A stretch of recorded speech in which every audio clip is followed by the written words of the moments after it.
Olá, sou Vitor Caluccia Vitarese e bem-vindo à minha palestra sobre uma estratégia para desenvolvimento de betas com genética superior. Sou engenheiro por profissão e tenho como hobby a criação seletiva de betas e o estudo da genética dos mesmos. Lido com os betas desde a década de 60 e comecei com eles da mesma forma que muita gente. Ganhei um, morreu, adquiri outro, sobreviveu, depois tentei cruzá-lo, fracassei, pois não dispunha de muitas informações sobre manejo. Naquela época, há 40 anos atrás, havia carência de muita coisa. Por exemplo, nós, os criadores robistas, não tínhamos acesso aos náuplios de Artêmia. Nessa palestra, sugiro uma estratégia para se conseguir melhorar o plantel nacional de betas, o que obrigatoriamente envolverá um esforço voltado à disseminação do conhecimento sobre genética dos betas aos criadores e, da parte destes, uma nova postura quanto ao desenvolvimento de suas linhagens, de forma séria, honesta, com qualidade nas informações prestadas a quem adquirir uma matriz, bem como a conscientização da necessidade de auxílio mútuo entre todos. Espero que gostem.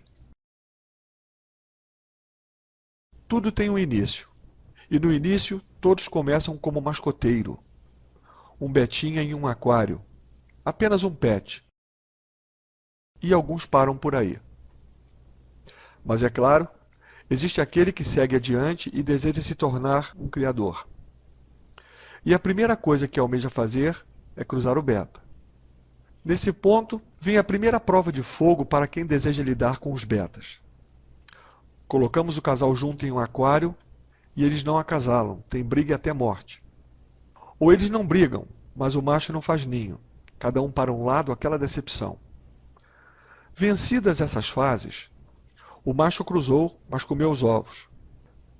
Finalmente nasceram os filhotes, mas esqueci de produzir alimento vivo. Como consequência, tento improvisar com ração em pó e, é claro, toda a ninhada morre de fome e desaparece do aquário como se nunca tivesse existido. Nessa altura, o criador começa a trocar informações sobre os seus insucessos com outros criadores e acerta finalmente uma forma de manejo das ninhadas e filhotes. Consegue obter alguns juvenis, depois leva-os até a fase adulta, até que finalmente acerta a mão e começa o processo de criar normalmente os betas. Claro que isso não imuniza o criador quanto aos insucessos futuros. Esses sempre continuarão a acontecer enquanto lidarmos com o beta.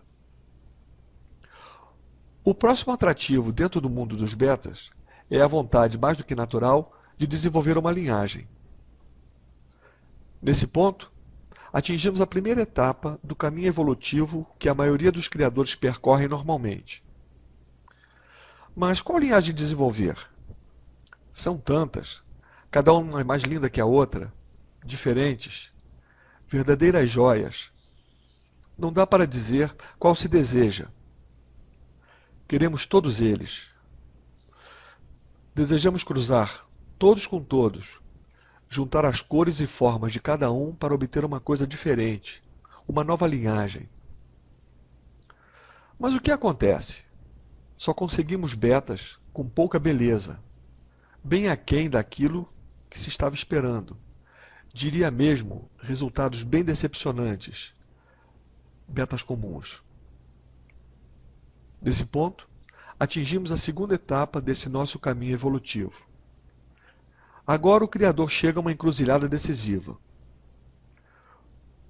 Comparando os seus resultados com aqueles betas lindíssimos que aparecem nos sites ou com outros criadores, ele desanima, desiste e dessa forma o hobby perde uma oportunidade de surgir um futuro excelente criador. Ou ele, que está com um monte de betas e não sabe o que fazer com eles, decide comercializá-los. E para isso vende a ideia aos incautos que aquilo é uma nova linhagem, inventando um nome que descreve aquilo que se está vendo. Tipo, Dragon Blue, Placar, Double Tail, Full Mask, Marble, Red Yellow. Isso em F1, ou seja, no primeiro acasalamento. Porque no segundo acasalamento, essa mesma linhagem se chamará Pink, Marble, Black, Double Tail, No Mask, Teal Blue. Comparando os resultados obtidos em duas gerações, vemos que um nada tem a ver com o outro. E isso já acontecendo em F2, ou seja, no segundo acasalamento. E se o criador der prosseguimento em seu trabalho seguindo essa linha, a meu ver, inadequada e, em alguns casos, não ética, só produzirá betas vira-latas, sempre simpáticos, muitos deles até bonitos, mas com eles é impossível se desenvolver um trabalho genético consistente e sério. Mas há um terceiro caminho que o criador poderá trilhar, é o recomeçar do zero. E nesse ponto, atingimos a terceira etapa desse nosso histórico. E também é nesse ponto que inicio a minha proposta da estratégia para se desenvolver betas com qualidade genética. Importante deixar bem claro que sempre existiu criadores preocupados com a qualidade genética de seus trabalhos.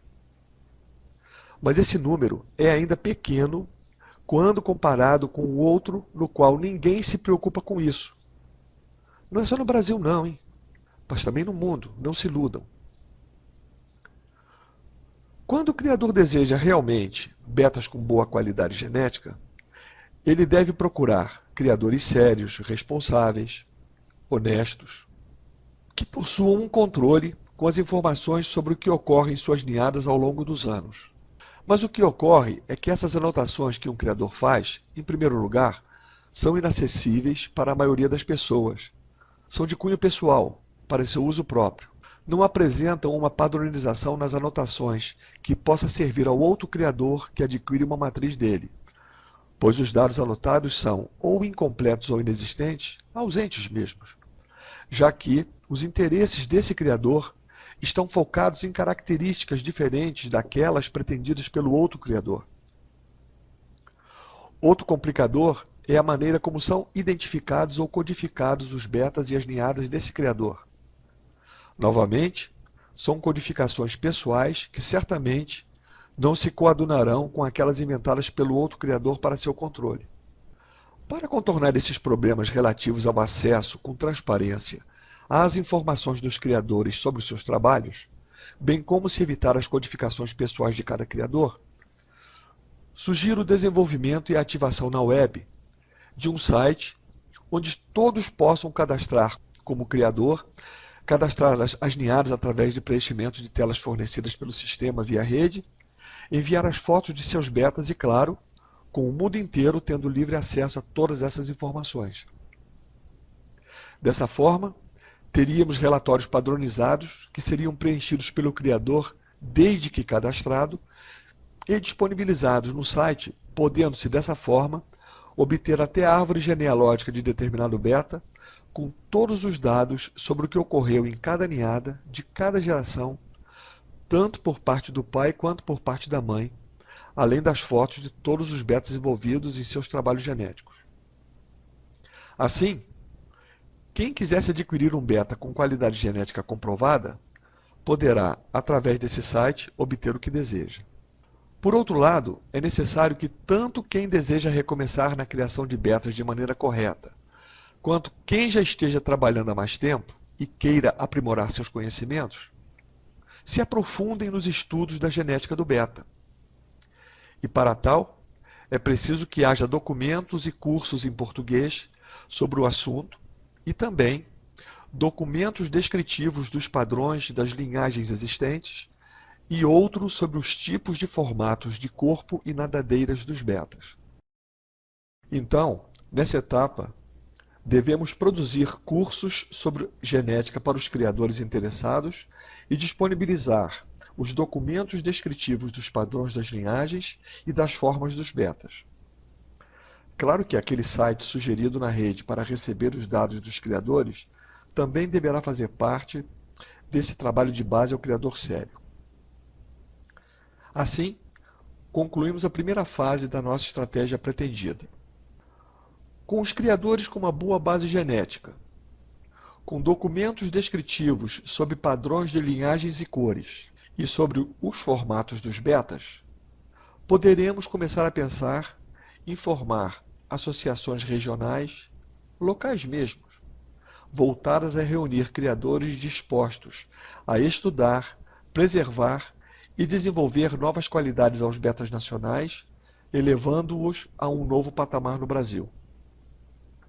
Como uma consequência imediata, surgirão exposições em todos os níveis, local, regional, estadual e nacional, porém todas elas embasadas no aprimoramento da qualidade genética. O espetáculo das exposições será agora voltado para dois públicos-alvos: aquele que somente quer ver algo bonito, da mesma forma que aprecia uma exposição agropecuária, uma exposição de orquídeas, etc., e aquele voltado para os criadores que buscam uma avaliação de seus trabalhos e uma oportunidade de adquirir novas matrizes para os seus plantéis. E já que estamos falando de avaliação, presume-se que haverá julgamentos e, portanto, juízes capazes de levá-los adiante, o que sugere que se tenha um conjunto de documentos voltado para a formação de juízes em todo o Brasil, com regras viáveis, com as respectivas descrições das pontuações para cada qualidade observada e penalidades para cada tipo de falha, documento este que também deverá ser produzido. Dessa forma, tanto o grande público quanto os criadores especializados poderão ter acesso a betas com qualidade superior a preços razoáveis, já que estes existirão em grande quantidade. Assim espero. Finalmente, atingimos a segunda e última fase da nossa proposta de estratégia para a obtenção de betas com qualidade genética superior. E para se fazer um apanhado geral sobre o que foi exposto nessa palestra, de tal modo a se ter uma visão conjunta dessa estratégia, listo as 5 etapas conforme segue. Primeira etapa: aprender a criar e melhorar manejo do beta. Segunda etapa: tentar obter qualidade nos betas. Terceira etapa: surgem trabalhos sem consistência. Agora vem a nossa estratégia proposta para a melhoria desses betas. Primeira fase: trabalho com consistência, com honestidade ética em seus propósitos, com o controle padronizado dos cruzamentos, envolvendo estudo da genética do beta, com apresentação dos padrões das linhagens existentes, com apresentação dos padrões com os formatos de corpo e nadadeiras. Vem a segunda fase, que é a criação de associações e exposições técnicas, mas também voltadas ao grande público, com formação de juízes para julgamentos de matrizes, com documentos contendo as regras para julgamento. E assim, chegamos ao final dessa nossa palestra. Obrigado e até a próxima.